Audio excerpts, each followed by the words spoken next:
తండ్రిని మించిన కొడుకు. ఒకానొక దేశాన్ని ధవళసేనుడనే రాజు పరిపాలించేవాడు. ఒక పర్యాయం ఒక భట్రాజు ఆయన స్థానానికి వచ్చి ఆయనను సాంప్రదాయం ప్రకారం పొగుడుతూ సంగీతంలో ఆయన నారద తుమ్మురలను మించినవాడన్నాడు. ధవళసేనుడు ఆశ్చర్యపోయి ఏమిటేమిటి అన్నాడు. లోగడ ఆయనను పొగిడిన వాళ్ళు పరాక్రమంలో అర్జునుడి కన్నా గొప్పవాడన్నారు. నిజమే కాబోలు అనుకున్నాడు ధవళసేనుడు. ఎందుకంటే ఆయన ఎన్నడూ యుద్ధం చేసే అవకాశం రాలేదు. అలాగే ఐశ్వర్యంలో ఆయనను కుబేరుడితో పోల్చారు.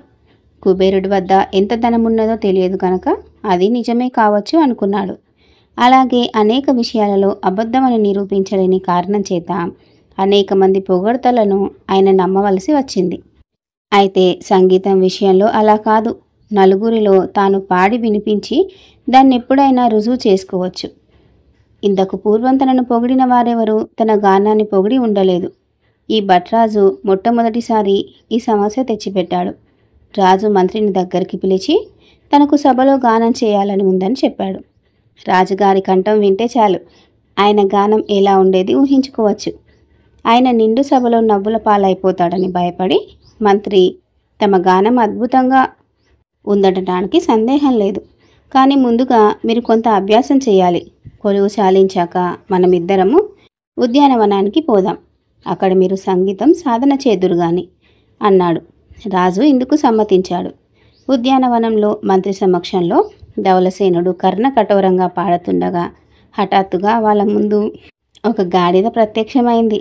వెంటనే రాజుగారు పాడడం ఆపి ఆశ్చర్యపోతూ ఏమిటిది అన్నాడు. రాజుగారి పాట విని ఆ గాడిద ఎలా ప్రవేశించిందో ఉద్యానవనంలో ప్రవేశించింది. అది రాజు చుట్టూ తిరగసాగింది. తన గానం ప్రభావం రాజు పొరపాటు లేకుండా అర్థం చేసుకొని పద మంత్రి ఇక పోదాం అన్నాడు. ఇద్దరూ నడుస్తుంటే గాడిద రాజు వెంట పడింది. రాజు చిరాకు పడి ఆ గాడిదను బయటకు గెంటేయమని సేవకులతో చెప్పాడు. కానీ ఆ సాయంకాలం రాజు రాణి ఉద్యానవనంలో విహరిస్తుండగా ఆ గాడిద ఓండ్ర పెడుతూ వచ్చి రాజు ముందు ప్రత్యక్షమైంది. రాణి చిరాకు పడి ఇదేమిటి అన్నది. రాజు గాడిదను మళ్ళీ బయటకు గెంటించాడు. కానీ రాజుగారు ఎప్పుడు ఉద్యానవనానికి వచ్చినా ఆ గాడిద అక్కడ ప్రత్యక్షం కాసాగింది. దాన్ని ఎంత దూరాన వదిలినా అది ఉద్యానవనం చేరుతూనే ఉన్నది. దాన్ని ఉద్యానవనంలోకి రాకుండా చేయటానికి భారీ ఎత్తున ఏర్పాట్లు చేస్తే జనంలో గుసగుసలు బయలుదేరి అనవసరమైన ప్రచారం జరుగుతుంది. అందుచేత రాజు ఆ గాడిదను ఉద్యానవనంలోనే ఉండేటట్టు ఏర్పాటు చేశాడు. కానీ ఆ గాడిద కనిపించినప్పుడల్లా రాజుకు తన సంగీతం గుర్తొచ్చి బాధ కలుగుతూనే ఉండేది. చిన్నతనం నుంచి తాను సంగీతం సాధన చేసి ఉంటే తన గానం నిజంగా బాగుండేదని ధవళసేనుడికి తోచింది. అందుచేత ఆయన కనీసం తన కొడుకునైనా సంగీతకారునిగా చేయాలని నిశ్చయించుకున్నాడు. సత్యసేనుడు 16 ఏళ్లవాడు. అతను రాజవిద్యలన్నీ అభ్యసించాడు, కానీ సంగీతం నేర్చుకోలేదు. తన కంఠం సంగీతానికి సరిపడదని అతని నమ్మకం. అయితే తండ్రి ప్రోత్సహించిన మీదట అతను సంగీతం నేర్చుకోదలిచాడు. అతనికి సంగీతం నేర్పడానికి గానాచార్యులు వారిని నియమించారు. సంగీత సాధన రాజోద్యానవనంలోనే జరగటానికి ఏర్పాటైంది. రాజు ఉద్యానవనం చుట్టూ గట్టి కాపలా పెట్టించాడు. తన కొడుకు పాట విని మరో గాడిద రావచ్చునన్న భయం రాజుకు లేకపోలేదు. తొలిపాఠం ప్రారంభమైంది.